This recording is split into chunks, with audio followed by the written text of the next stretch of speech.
talk about the final aspect of the female athlete triad, and that's the problems that happen with your bones, okay, or the decreased bone mineral density. And when we talk about bone mineral density, we're basically talking about what it sounds like, how dense your bones are, how well built your bones are, okay? So greater bone mineral density is better for you, okay? And there's good news for you female athletes out there, and that's that if you're in a weight-bearing sport, so sports that where you're putting weight on yourself, things like running, things like basketball, softball, that sort of thing. If you're in a weight-bearing sport, you basically have 5 to 15% greater bone mineral density than your non-athletic female counterparts, okay? So that's really good news, is that in being athletic and active, you are building your bones and doing a tremendous thing for your body, okay? The sort of bad news I have for you, and for everybody out there for that matter, is that you basically only have so many years of your life to build bone before you've reached kind of your lifetime limit of building, and then it's kind of a downhill slope from there, okay? And so they say by the age of 18 years old, you have built about 92% of all the bone you'll ever have. And by the time you're 26 years old, you'll have 99% of the bone that you'll ever have, okay? And so that's bad news for me, but it's great news for you guys because you're still in high school and you still have plenty of time to keep building bone, okay? But it is kind of, there is a limited amount of time to do it, okay? And that's where this whole female athlete triad becomes very important in high school females, okay? Because the ugly news is that if you don't have enough calories, if you're in this state of low energy availability, then what might be happening is you don't have enough energy to grow, like we talked about. So you're not growing your bones as well as you could be, okay? And so you only have so many years to grow bones, and you might be sort of losing time if you don't have the energy to do it, okay, now. Okay, and that will predispose you to some problems in the future. The other ugly news, and I would say this is the even uglier news, is that not only might you not be growing the bones, but you might actually be breaking down the bones you already have. So we talked about already how estrogen kind of protects the bones, and when you're not having your periods and that whole cycle is out of whack, you're not protecting the bones, okay? But you also, we talked about the body starts looting, and so it also starts stripping the bones for its nutrients. So it starts pulling the calcium out, and it starts pulling the phosphorus out. And so not only are you not building, but you're also stripping the bones and making them weaker in that way, okay? And this is bad news for you guys when you're in your kind of formative years. So hope is not lost. I don't want this to sound too grim, okay? But here's kind of ways that might tip you off that you're having bone problems, okay?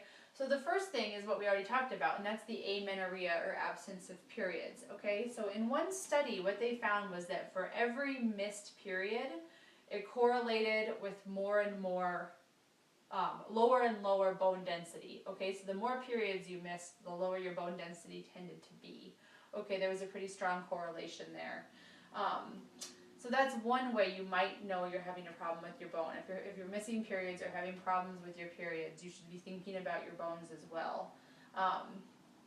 Another thing, and this is pretty common among athletes, but it's something to pay attention to, when we get stress fractures, okay? So you're working out, like I said, you're pounding the pavement, you're really just doing your best to get strong, but you're really stressing your body. And a lot of people in sport wind up with stress fractures, okay?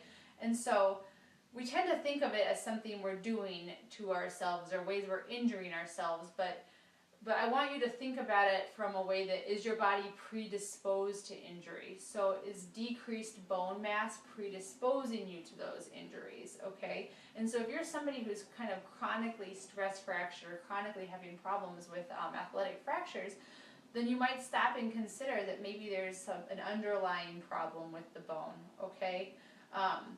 The other thing that might be a tip-off to you that there's a problem with the bones is if you find yourself breaking bones without very big of an impact, okay? So you get in a car accident and you break a bone and, you know, nobody really scratches their head about that, okay? But if you were to take a bad step and break a bone or something like that, the lower the impact leading up to the fracture, the more we kind of raise our eyebrows about that, okay? So So those are just a couple of ways you might assess your risk. Okay, is the absence of periods, stress fractures or athletic fractures, and low intensity fractures. So the reason we talk about these things and the reason I give you the warning signs about the bones is basically for prevention, okay? So I want to prevent stress fractures in you guys right now, okay? So I drew out a tib fib or a tibia fibula, and that's basically the bone that runs right here in a person. And that's a very common spot for stress fracture. And you can imagine if you have a broken bone right there, it might significantly decrease your athletic performance. So we're trying to prevent things like this in the short term, but we're also trying to prevent in the long term your risk of falls or injuries when you're, say, 90 years old, because remember, you only have until you're 26 years old to build all the bone that you'll need when you're 90. So we're trying to prevent that as well. For sticking with me through this presentation. I hope you've come away with enough facts about the female athlete triad and enough knowledge that you feel you can make healthy decisions for yourself and for your athletic pursuits. I hope also that you have come away with the idea that the triad is actually more of a spectrum, that maybe all three things apply to you, but maybe just one of them or two of them do. So it's just a framework for thinking about how these things are interrelated, and I hope you've gotten that message today.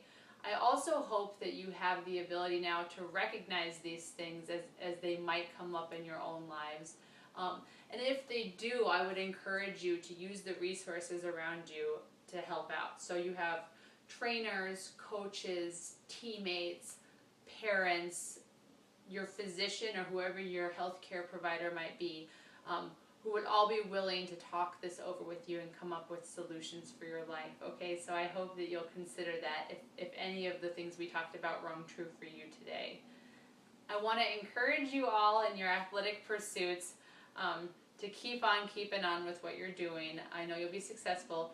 And I would also like to encourage those of you who are considering a career in the medical profession to do so, because it's been very challenging and rewarding, and it's been a lot of fun for me so far. Okay, so for those of you who would like to take this one step further and actually figure out how many calories you do need to be getting every day to sustain your lives and your athletic endeavors, I'm going to put an equation up at the end of this presentation for you to have a look, and you can share the equation with your coaches or your trainer or your parent or whomever, and they can kind of help you decode it and figure out how to use it to come up with a plan for yourself. Fair? So thanks again, and